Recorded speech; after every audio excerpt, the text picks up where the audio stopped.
This is PTV World. I am SYED SHABAHAT and you are watching Fault Lines. The global economic situation is pretty evident. It is giving a tough time to almost all the economies around the world, except for the economies that extremely flourished. But even in the economies like United States, situation is not very good. And when it comes to a country like Pakistan, that does not enjoy a very healthy balance of trade, the economic situation has worsened, particularly given the political turmoil that the country has faced during the last 2 months. At the moment, Pakistan's international reserves are only sufficient to pay off another 1.5 months of our imports. Inflation is going very high and remains to be a major challenge. And the previous government had announced a number of subsidies that are still continued. If the current government decides to walk the same path, the economy will remain to be the toughest challenge for this nation. Our team has prepared a package. Watch the package before I bring my first guest to the program. Higher international energy prices, pandemic-induced recession, geopolitical developments, and elevated global food prices from supply disruptions is increasing inflationary pressure worldwide, with trickle-down effect on Pakistan. Signaling brewing economic crisis, the Asian Development Bank has lowered the GDP growth forecast for Pakistan to 4%, while speculating that inflation will be standing at higher than expected levels during the current fiscal year. Pakistan has envisaged a GDP growth rate of 4.8% for the current fiscal year, and authorities were expecting it to touch the 5% mark. ADB warned in its Asian Development Outlook 2022 report that higher prices of imported food and energy products will widen the trade deficit, worsening external imbalances and exerting pressure on the local currency. New data from Pakistan Bureau of Statistics show that country's trade deficit has widened by 70% to staggering $35.4 billion from July to March. Making a silver lining, the rupee extended gains for the third consecutive session, bolstered by hopes of political and economic stability following the formation of the new government. According to State Bank of Pakistan, rupee closed at rupees 181.81 in interbank trading. Pakistan's stock exchange also witnessed a positive momentum after newfound political stability. In addition, monthly remittances rose to their highest level of $2.8 billion in March. The New York-based agency Fitch Ratings has advised Pakistan to clear policy uncertainties quickly to address the near-term balance of payments and fiscal challenges. My first guest in program is Mr. Ali Salman. He is Executive Director of Prime Institute. Ali, I welcome you to my program. Thank you. First things first. So, economics is a very difficult subject, particularly when it is being colored by different political interpretations given by various politicians. The same state of economy by one side of an argument looks extremely healthy, and the other party just comes in and shows it to be an extremely bleak picture.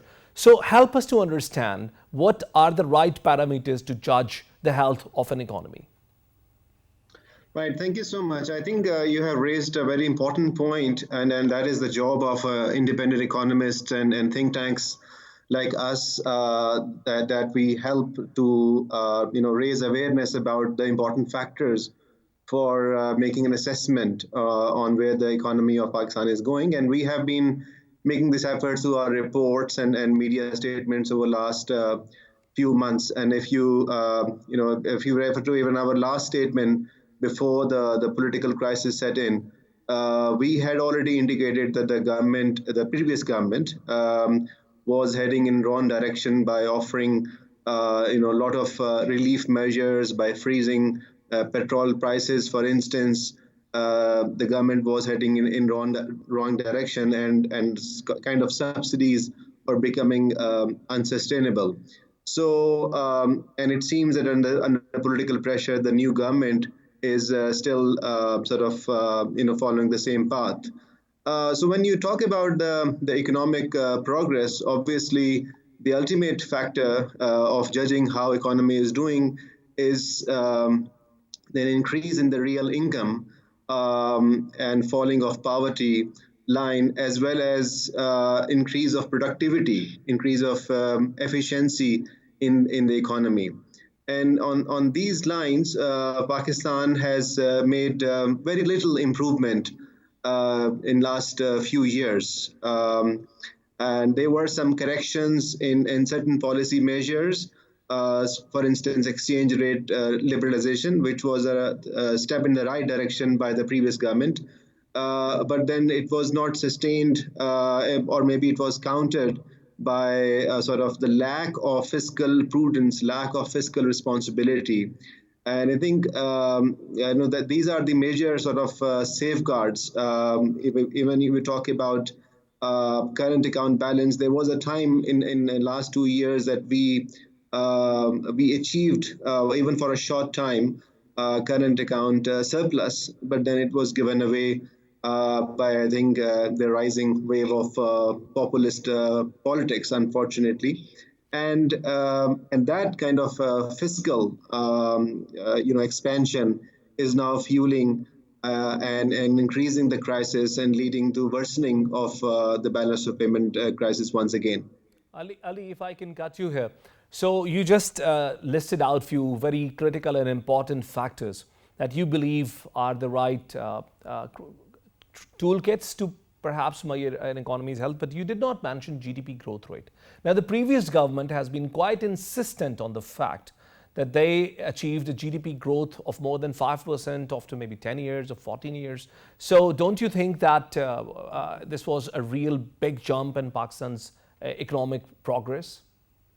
Yes. So when I mentioned the increase in the real income that is driven by GDP growth rate, and certainly I think it is a matter of satisfaction and relief to see that after dropping to negative GDP growth rate in 2019, Pakistan started again making those gains. But I would say that still the GDP growth rate post-COVID has been quite slow when you compare it with the regional economies like Bangladesh and India, for instance. In these countries, like Bangladesh, post-COVID, the rate is around 8%, and similarly in India it is touching 6% already. So in Pakistan case it is about 4%, which is still better than negative growth rate. But I think that is where we should ultimately be talking about. But let me also make a further clarification. That is about the GDP growth rate and how sustainable and what is the composition of the GDP growth rate. If you just look at the GDP growth rate itself, then yes, we can increase the GDP growth rate by investing a lot or taking loans and making infrastructure investment. You do increase GDP growth rate in that sense, but it may not help, and it does not usually help the long-term productivity of an economy, which I mentioned in the earlier, which I think is the most crucial factor in defining economic development.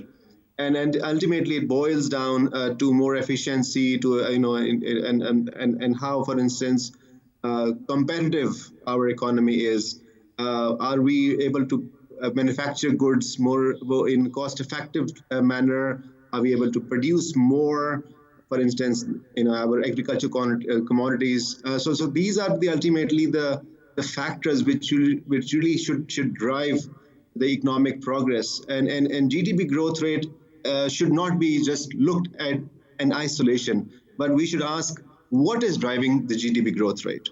All right, Ali, let me invite Khurram Elahi to the conversation, lecturer from SYED and a very well-versed economist, speaks a lot about the economics issues. Khurram, I welcome you to my program again. Hello, Shehbaz. I welcome you to my program, Khurram. Thank you so very much. And we are discussing the economic growth rate that Pakistan's economy has achieved over the last year or two. And discussing that the growth rate that has been achieved by Pakistan is perhaps not sufficient given the economic challenges that we face at the moment. What are your thoughts on it? It's very simple for our audience out there.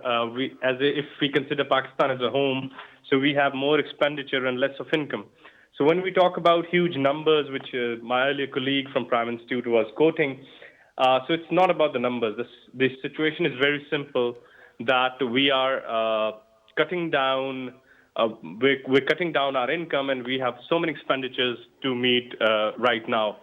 So right now, as when I was with you in the last show, we're taking a huge subsidy on the fuel. So this is one of the greatest challenges which is upfront to Pakistan. And going back, the only long-term solution is the technological improvement that we need. More dollars should go out from Pakistan immediately, and that can only happen if we are having enough of exports. That's the only long-term and immediate solution, actually, which is quite paradoxical. So no matter how much of we try to control our expenditures within Pakistan, or we pick up rebates which we're giving to the poor class, it's not going to help out until we have enough of the exports. So in the COVID, we saw a bit of a rise in our exports while the orders were cancelled from other economies which were having a strong COVID hit. But our economy will never recover in a long term until we have an export-led economy.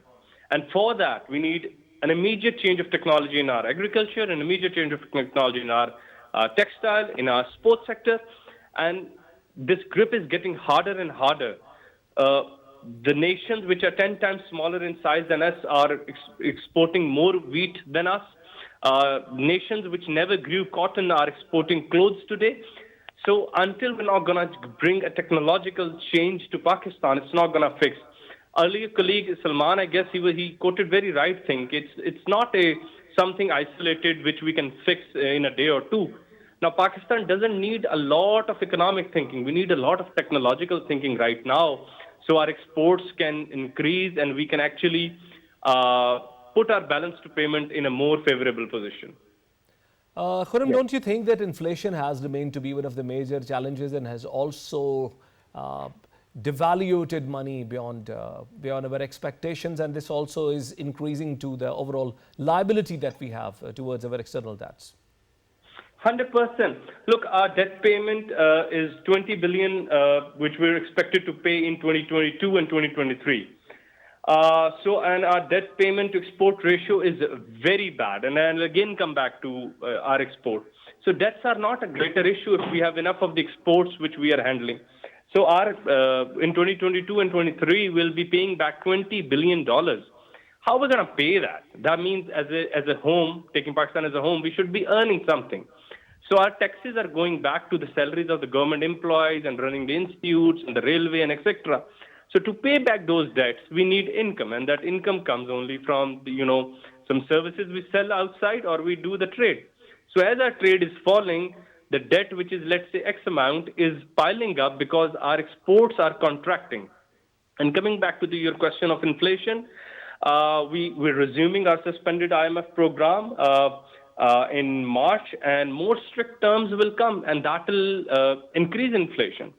So our inflation is coming from from two different tiers, jeopardizing the poor class exclusively. One is coming from the IMF program, which is asking to pick up all the rebates which we're giving to the poor class, all the subsidies. They don't believe in subsidies, and they have a logic to say over it.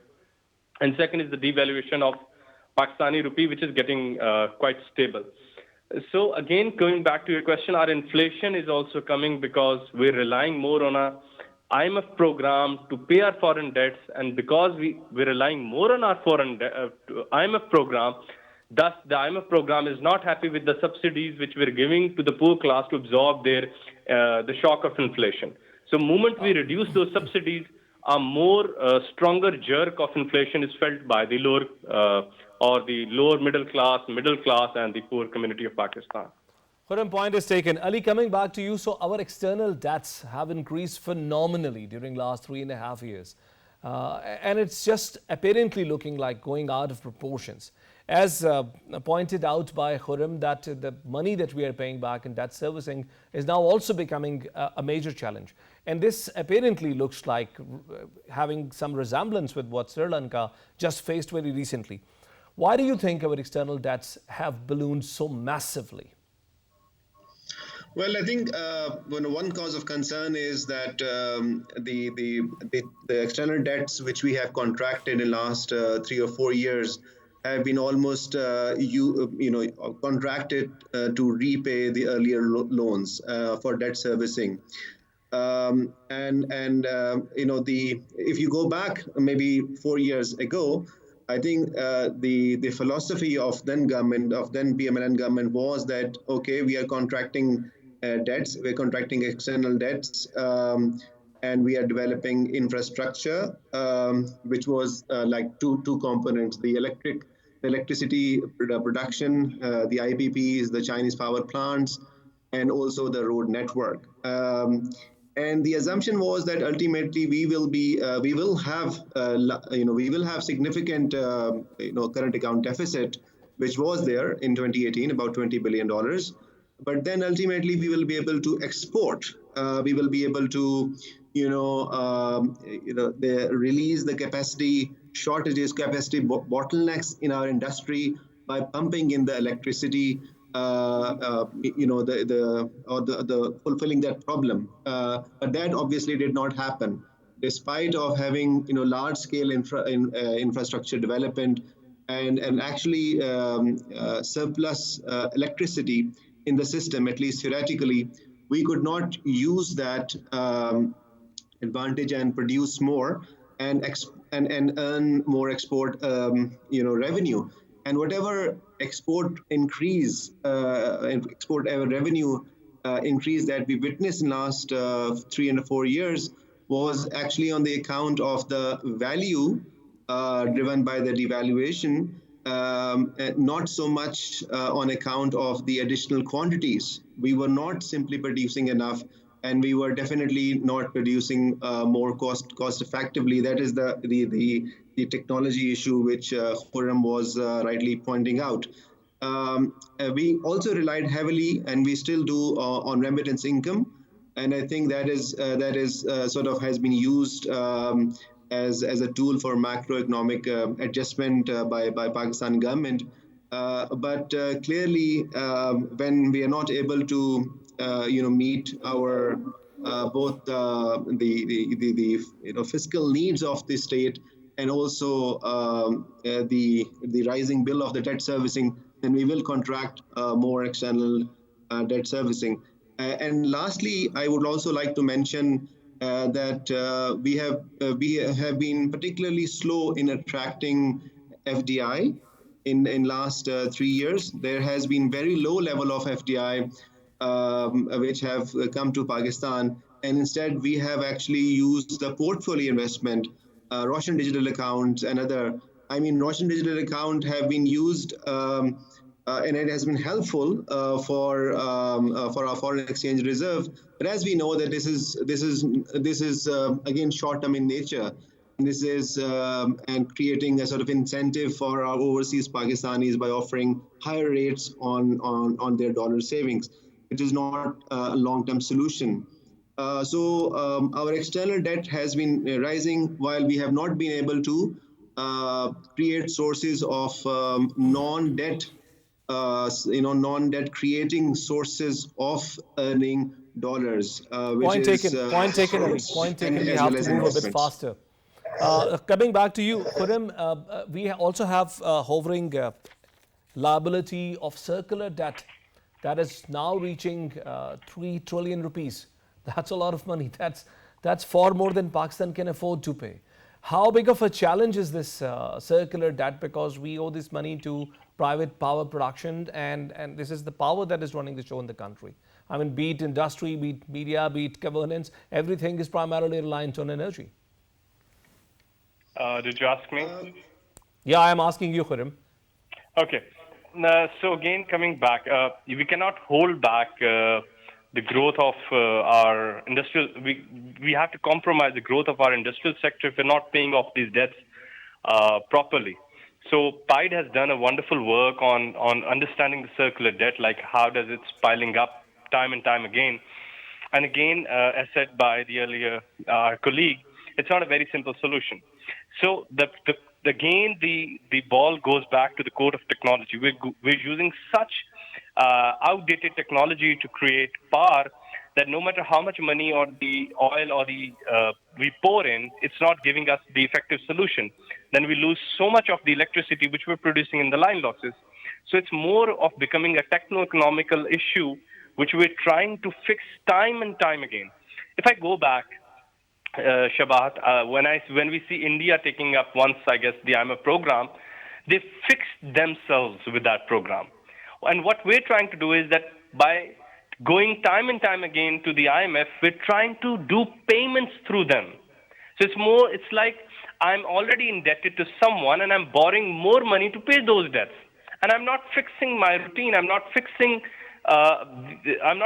the power plants through which I'm trying to produce the energy. So there is this debt, and then I'm taking more money to pay those debts.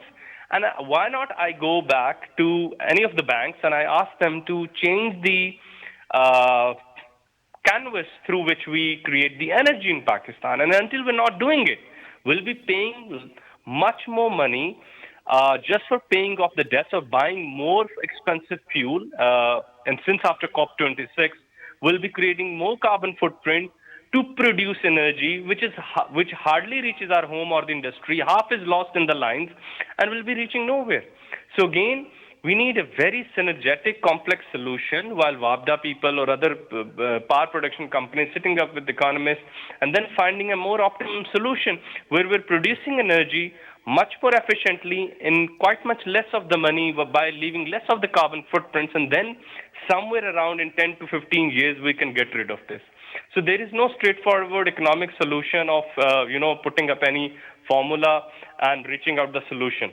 So we need a more techno-economical solution to end up this, to get out of this vicious circle of power production under which we are.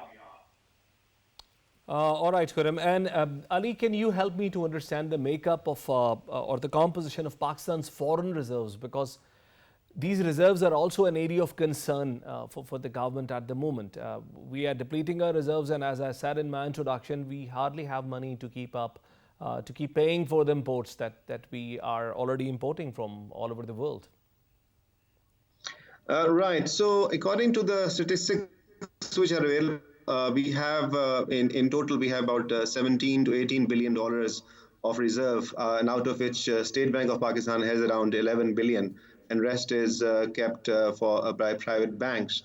But what is cause of worry is that most of this, even $11 billion, is in the form of the deposits which have been made by friendly countries like Saudi Arabia, UAE, and China. And so these are sort of not our earned dollars in a way, because we are not simply earning enough dollars to repay our debts and liabilities. And that has definitely putting a pressure on rupee. But that does not suggest that we go back to the era of creating artificial value of our Pakistani rupee. We should actually maintain the policy which the previous government started by maintaining a flexible and market-driven exchange rate, which will only truly reveal the value of the rupee versus dollars. Yeah. Thank you very much, Ali Salman. Thank you very much, Khurram Elahi, for being my guest. Thank you. Ladies and gentlemen, we'll take a break and we'll join you back with the second segment of the program. Stay with us.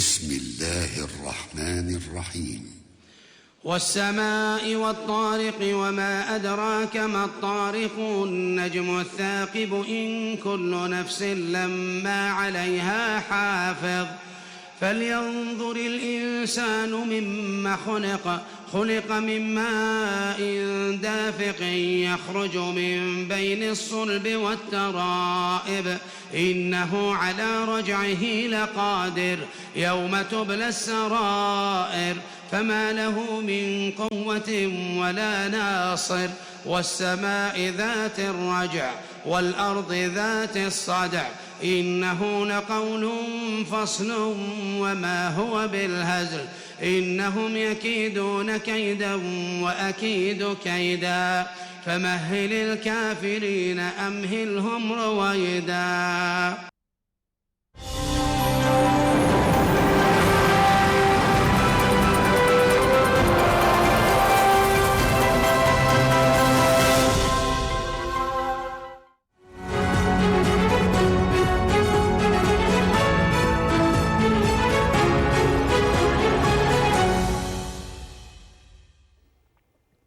Welcome back. Prime Minister Shehbaz Sharif, after his election, has announced that his first two visits will be of Kingdom of Saudi Arabia and China. It is expected that his visit of Kingdom of Saudi Arabia, he will discuss the petroleum concession with the government of Saudi Arabia, and then he will leave for China, where he will discuss the implementation of CPEC project and the bilateral relationship between Pakistan and China. China stands to be closest friend and ally of Pakistan, and the bilateral relationship between Pakistan and China needs no further introduction.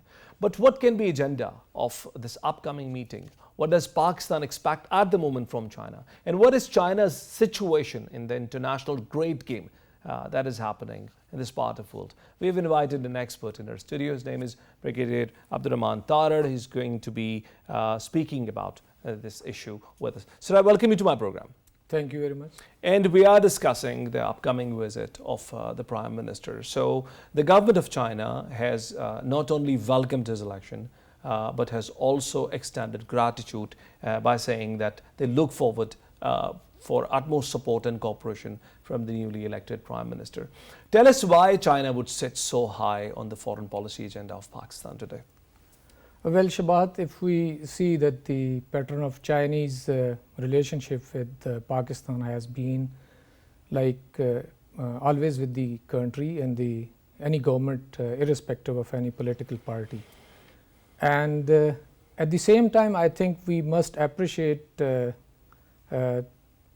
Pakistan's policy in three key areas, and those irrespective of the government of any political parties, but Pakistan has been very consistent in Pak-China relationship, atomic program, and Kashmir issue. Maybe there are some areas where you can have some observations, but Pakistan's relationship with China have been very consistent, and it has been effort of every government to maintain those relations.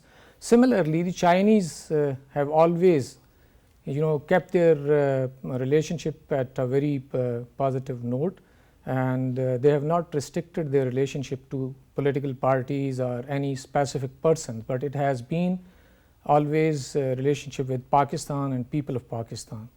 So I personally feel that they will welcome the new government and continue working on all those bilateral issues where Pakistan and China interests they converge, and they would continue playing a positive role at international level. Pakistan, I think, recognizes the emergence of China as a world power, and it is now felt almost everywhere in all parts of the world that China is a global power, and it has displayed and showcased its ability to undertake very big economic and development projects in different parts of the country. And Pakistan's future greatly depends on how its relationship with China develop in the future, especially with relation to CPEC and mega projects which are almost in the completion phase. You just mentioned CPEC, and it was told by the official statement that they'll be discussing CPEC's implementation as well, and the timelines that have been set forth and agreed by both the governments. So is CPEC a very important project when it comes to the bilateral relationship between the two countries?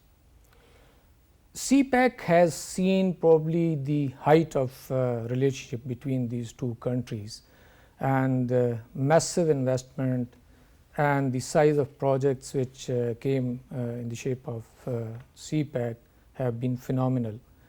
I think Pakistan and China, despite many factors like last 2 years, the progress on various projects has been hampered because of COVID-19.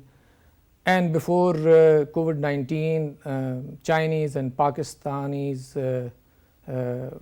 they actually realized the challenge and the threat which is posed by different players in the world, and those who actually see CPEC as a threat to their dominance in the region and beyond. But I wish that Pakistan now goes beyond these infrastructure projects and big power projects and realizes its true potential after the economic zones are operationalized, and then Pakistan takes advantage of Chinese research and development in different areas. Especially, I would like to say that Pakistan needs to concentrate on food security, and the way Chinese have been able to produce and ensure food security for such a huge population, and they have achieved some tremendous goals. Pakistan, I think, need to focus on this, how they have been able to be surplus in certain food items when they were deficient just 2 decades before. So I think that Pakistan should now move forward from development of infrastructure projects to realization of true economic potentials of CPEC. And just in the recent visit, the last visit of former Prime Minister Imran Khan, one of the agenda items was the transfer of industry and transfer of technology to these industrial parks that you have just pointed out. And this is now supposed to begin with the last chapter of CPEC now opening up, and transfer of technology and transfer of industry taking place. Will this not augment Pakistan's economy further and bring both the countries further together, as Chinese industries will be relocated to Pakistan and Pakistan's labor force will be working in these industries? Shabahat, if you visit China now, like last 2 decades, the labor has become and it is becoming increasingly expensive now in China, and China is looking to shift their low and middle technology industry to the neighboring countries. And Pakistan, because of its location, is very close to those markets where such industries products can be marketed and exported. So Pakistan can take advantage of this opportunity, and but we need to create those conducive environment for Chinese to come and feel secure, because it's not a very small challenge, as the very few countries which are very hostile to CPEC and projects associated with CPEC. We have seen that Chinese keep getting targeted in Pakistan, despite this fact that Pakistan has achieved a lot of success in ensuring safety of Chinese. But the spread of Chinese now in Pakistan, it is not very easy to ensure security of Chinese workers and engineers and the businessmen in Pakistan. So Pakistan needs to ensure that despite this COVID-19 slowdown in transfer of industries to Pakistan, now Pakistan has achieved some degree of success in COVID-19 control. So it can, the Prime Minister visit can be, one of the agenda can be to convince Chinese that they can now come to Pakistan and start where they left few years Brigadier back. Abdurrahman, one of the important developments in the region is the war between Russia and Ukraine. And this war has created or triggered crisis of food security, crisis of petroleum, crisis of economy, a crisis of supply chain and whatnot. And this is the second major crisis which has hit us because previously we have not been able to come out of the COVID crisis. China was the only economy that remained winner, that remained benefited out of the COVID crisis, as well as their export of vaccines and masks and COVID-related accessories skyrocketed. And again, in case of Russia, Russia has announced that if the West is not willing to buy the gas and petroleum, they're going to divert it to East. Again, apparently, China is in a position where they're going to make gains out of this crisis too. Is it good luck, or is it extremely good policies adopted, or is it their strategic thinking that is making them come as victorious out of all these crises that have emerged? Shehbaz, I would say it is little bit of everything which you said, but it's a very difficult question to answer in this short time. Chinese policies are not affected by events here and there, though Ukrainian crisis is not a small event. But Chinese are so far trying to maintain a balance, despite this fact that American and the European partners, they are not very happy with China abstaining from vote in the Security Council. But I think Chinese neutrality can be a benefit to both the parties, and at some stage they can bring them to table and talk about a peaceful resolution. However, two more aspects need to be understood. One is that Chinese have been very objective in deciding from where to import their energy requirements. So they are maintaining a very good balance. They would never like to totally be dependent on one source, and that may be Russia. So they would keep a balance, though at this moment they can exploit that opportunity and buy cheaper products. However, they will maintain the balance and they would not rely on one source.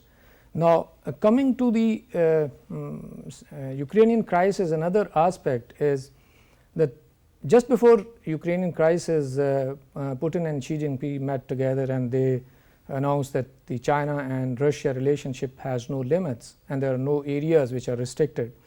But you need to understand that the Russian insecurity and it has got some similarities with China. The way Russia feels that the war is, or the American forces and NATO forces are coming to very close to its border, the China is feeling from last many decades. You just see how China feels surrounded by American forces stationed in Korea, Japan, and there are two battle groups always there in South China Sea.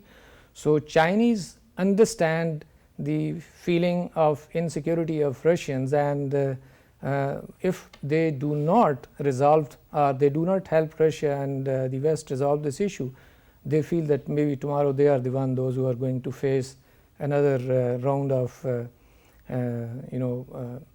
pivot Asia. And because in last 3 years there was Quad, and then the ink was not dried upon Quad, and then came AUKUS. So Chinese are very quite clear concerned about their it. concerns. But Brigadier Abdurrahman, isn't it a fact that the creation of this new crisis or this hostility between Russia and Ukraine has perhaps deviated world's attention from the problem of South China? Otherwise, it was quite a hostile international environment in context of the Democracy Summit, where United States pulled up an entire league of nations about the issues related to China and Russia primarily. Shehbaz, I wrote a book on China by the name of Chinami, and there's a chapter in which I talked about China-US relationship. So I just gave remarks that China has been very lucky as well. The way in your previous question you highlighted that maybe it is luck. So I think after Obama administration's decision of Pivot Asia, USA was, I think, moving very close to China and with lot of force. But all of a sudden, earlier there was crisis in Georgia, and then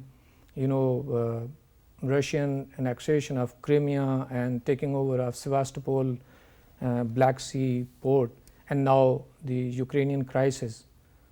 I think Chinese can take a breath now, and they can feel little that window of opportunity where they can readjust their priorities.